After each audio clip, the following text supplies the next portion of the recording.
ये तमाम देखने वालों को, सुनने वालों को मैं वेलकम कहता हूँ। तो आज के प्रोग्राम में आगाज़ करते हैं औज़ुबिल्लाहि मिनश शैतानिर रजीम बिस्मिल्लाहिर रहमानिर रहीम के।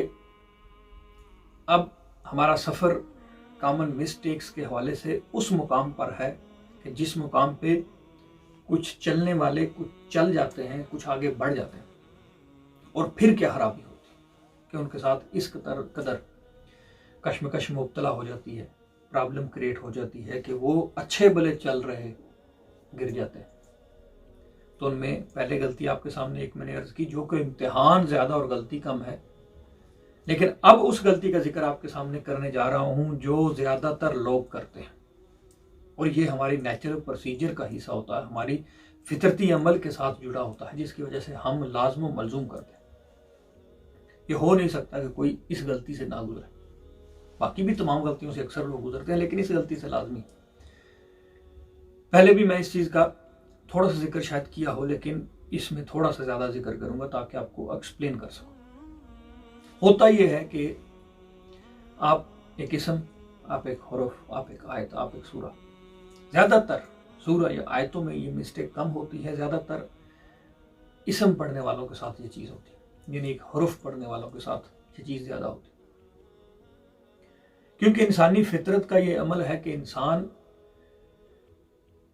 शुरू टाइम में डिफरेंट बिहेव करता है, डिफरेंट कैफियत रखता है, डिफरेंट अपना इजहार करता है, डिफरेंट अपने आप को एक्सप्लेन करता है।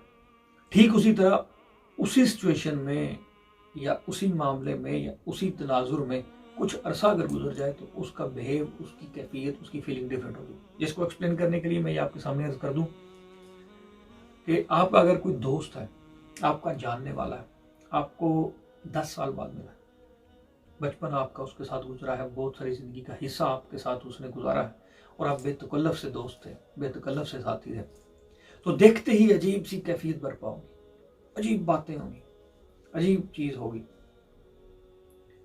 तो ठीक चंद दिन गुजरने के बाद वो कश्मकश, वो कैफियत, वो तल्लक, वो बातें, वो जोश व जज्बा उस तरह नहीं रहेगा जिस तरह वो पहले शुरू में हुआ था, क्योंकि ये हमारी फितरत का हिस्सा है।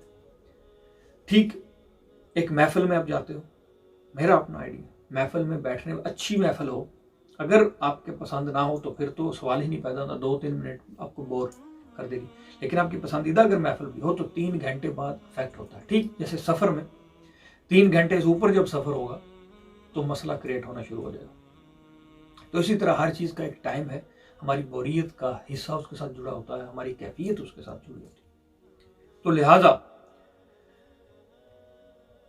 आपका दोस्त है, आपका भाई है, आपका कोई रिश्तेदार है, जब इतने अरसे बाद मिलता है तो कुछ बात करने का जोश जज्बे का लेवल डिफरेंट होता है। लेकिन जब आपके साथ थोड़ा सा मिल जुल जाता है, आपकी ज़िंदगी का कुछ अरसे बाद हिस्सा बन जाता है, जब आपके साथ वो घुल मिल जाता है, तो फिर आपका बात करने का अंदाज, आपके जोश व जज्बे का तरीका वो अलग हो। ठीक उसी तरह आप अल्फाज के साथ भी करते हो, ये गौर करने वाली चीज़ है।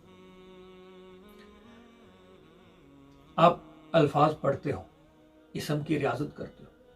जब आप इसम की रियाजत शुरू में करते हो तो आप अनकंफर्टेबल रहते हो, क्योंकि वो आपकी जुबान पे चढ़ा नहीं होता, और आप उसको पूरा फोकस देते हो, पूरी तवज्जो उस इसम को देते हो, और वो इसम खुलता है, आप पे असरअंदाज होता है। जो ही वो इसम आपकी जुबान पे चढ़ जाता है, 3 दिन अमूमन, 3 दिन, ये भी आपके सामने अर्ज कर, 3 दिन लगते हैं इसम को आपकी जुबान पे चढ़ते हुए, लेकिन आपकी तबीयत का हिस्सा बनते हुए उसको तकरीबन 5 से 7 दिन लगते हैं। 7 दिन के बाद आपकी तबीयत का वह हिस्सा बन जाता है।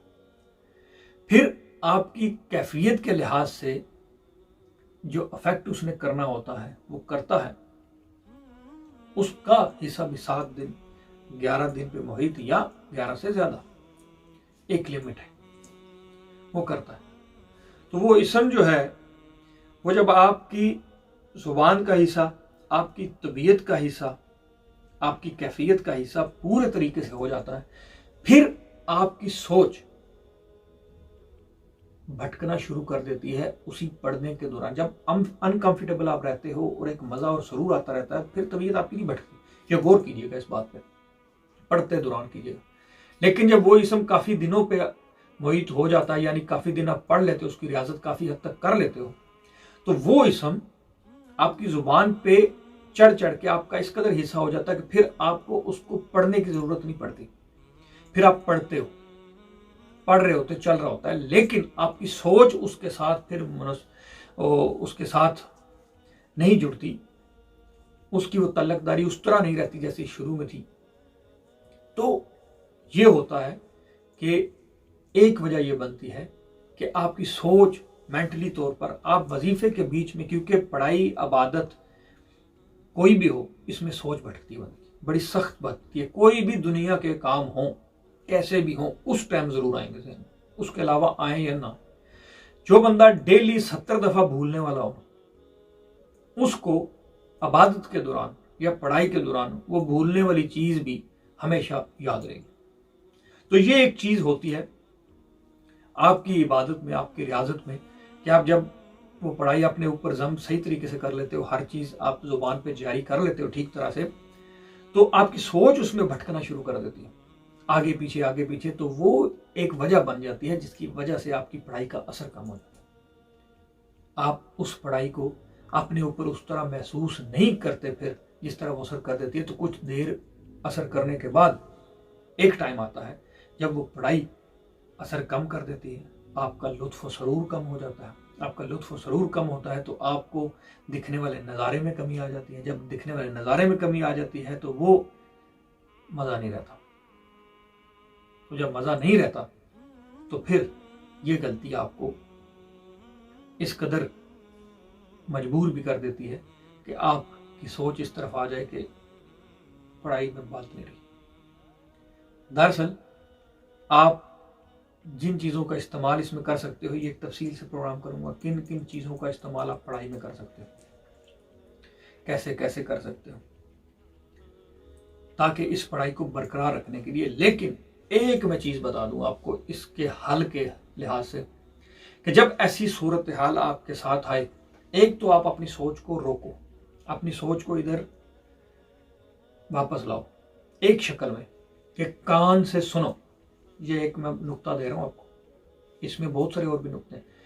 सिर्फ जुबान से पढ़ी हुई पढ़ाई अगर दूसरे ख्वास का इस्तेमाल कर ले, यानी कान का भी, तो पढ़ाई का असर डबल हो जाएगा। तो आप उस पढ़ाई को सुनना शुरू कर दो ताकि आपकी सोच कहीं भटके नहीं। ठीक है, इसका तफसील से जिक्र करूंगा कि पढ़ाई पढ़ने के और तरीके क्या होते हैं। लेकिन जब ये अब सिलसिला शुरू करोगे तो दोबारा वो पावर, दोबारा वो कैफियत, दोबारा वो असर आप लेना शुरू कर लोगे। ठीक है, तो ये कहने की बात थी, जो आपको समझाने की बात थी कि थोड़ा सा आगे चलने के बाद ये एक ऐसी गलती है जो आपको नाउम्मीद से कर देती है। तो ठीक, आप अपनी इस गलती को सुधारने के लिए ये कर सकते हैं।